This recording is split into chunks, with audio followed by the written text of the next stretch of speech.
dari situ bagaimana menjalani seseorang yang baru saja mungkin menganut agama barulah untuk dirinya gitu. Ya, Susah atau tidak? kalau dikatakan susah atau tidak ya itu adalah bagian daripada dinamika sebagai orang yang baru mengenal agama yang baru ya.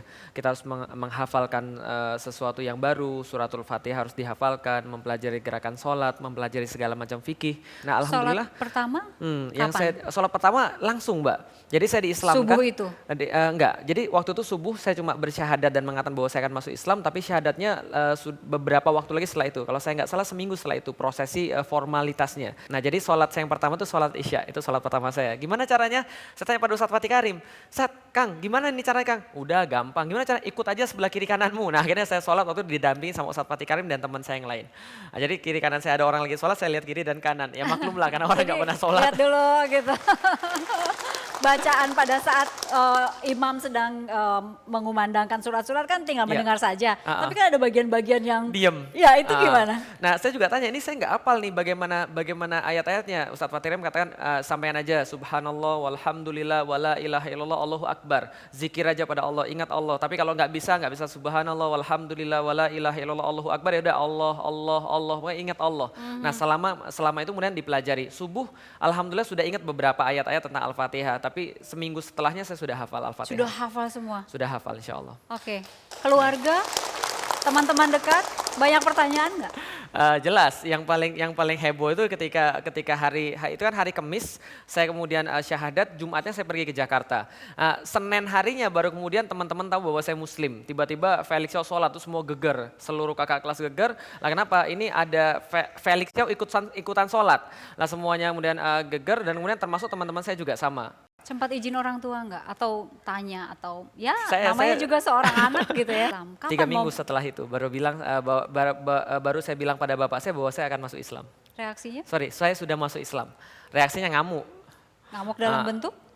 kamu udah gila kamu ya? Saya nggak gila. Masukan jin? Nggak juga. Masukan setan? Nggak juga. Baru kemudian terus berlanjut diskusi. Siapa itu? Ayah? Ayah saya. Sempat diusir? Nggak sempat diusir. Kayaknya dia nggak terlalu tega kayaknya. Mungkin ancaman iya, tapi kalau diusir nggak. Ancamannya? Ancamannya pertama kali pada waktu saya tidak mau mengucapkan selamat Natal karena saya sampaikan pada bapak saya bahwa birrul walidain, bahwa hormat pada kedua orang tua, berbakti pada mereka adalah sesuatu di dalam Islam yang ditaruh nomor 2 setelah Allah dan Rasul. Setelah Allah dan Rasul dan berjihad di jalannya. Jadi gampangnya ya setelah Allah adalah orang tua. Maka saya katakan bahwa birrul walidain adalah perkara yang harus saya lakukan pada mereka. Tapi kalau soalan ini saya tidak bisa untuk menyampaikan karena kenapa? Bagi saya adalah pengakuan terhadap akidah orang lain. Nah ketika saya sudah meyakini seperti itu, entah kalau orang yang lain yang nggak meyakini, tapi kalau saya sudah meyakini seperti itu, saya katakan saya tidak bisa. Maka beliau katakan, ya saya tidak apa-apa, tapi tolong kamu ucapkan sama teman saya, jangan buat saya malu di depan umum. Saya bilang saya juga nggak bisa. Nah akhirnya waktu itu dikatakan ya sudahlah kalau gitu kamu keluar aja dari rumah. Itu yang pertama.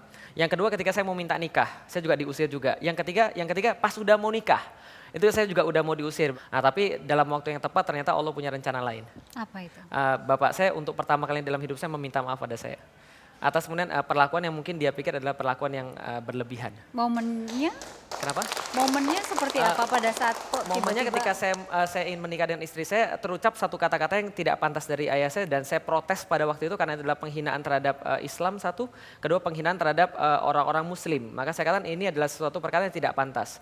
Lalu kemudian beliau sampaikan ya bahwa ya ini adalah sesuatu kenyataan. Saya katakan tidak. Lalu kemudian kita berdebat di situ sangat lama sekali sampai terlontar dari ucapan beliau, sudah kalau gitu kamu urus saja pernikahanmu sendiri. Anggap aja nggak usah ada bapakmu, urus saja sendiri, uang dan sebagainya urus saja sendiri. Saya bilang ya nggak ada masalah, Allah Maha memberikan rezeki. Dia bilang yaudah kalau gitu minta aja sama Tuhanmu. Ya sudah, saya katakan kalau gitu saya sudah akan sendiri. Dia bilang sudah, anggap aja saya kehilangan satu anak. Saya katakan ya sudah kalau gitu saya telepon teman saya minta pick up untuk disediakan ke rumah saya. Saya telepon calon istri saya waktu itu yang jadi istri saya yang sekarang. Dek, gimana ini ceritanya? Kalau memang kita mau lanjut ya sudah, berarti saya pergi ke tempatmu. Tapi kita nikah nggak secara rencana. Berarti kita cuma akad saja. Setelah itu nggak ada apa-apa, cuma ada saksi, kita nikah secara Islam dan kemudian kita lanjut untuk kemudian berjuang di jalan Islam. Karena memang kita nikah bukan karena apapun selain daripada ketaatan pada Allah. Dia katakan oke. Ya akhirnya kemudian saya telepon teman saya tadi. Nah akhirnya ketika saya mau pergi ya bapak saya nelpon dan kemudian bilang bahwa minta maaf, lalu kita lanjutkan situasi seperti semula. Kalau ibu? Ibu saya ini agak sedikit emosional. Nah, karena emosional inilah agak sulit diajak diskusi. Jadi kalau dengan ibu saya lebih enak untuk sudahlah, kalau ada perkara yang dia tidak suka saya lebih baik diam untuk biar tidak ada konflik dengan ibu, dan ada kesempatan-kesempatan ya untuk menunjukkan amal-amal baik. Dengan itulah saya berdakwah pada ibu saya. Sampai sekarang tapi Sampai hubungan sekarang. baik. Alhamdulillah baik. Alhamdulillah. Saya menjadi seorang yang agnostik, menjadi seseorang yang percaya akan adanya Tuhan tapi tidak percaya akan adanya agama. Agama ini munafik, semuanya bohong. Buktinya apa? Pengikut-pengikutnya sama aja kok semua.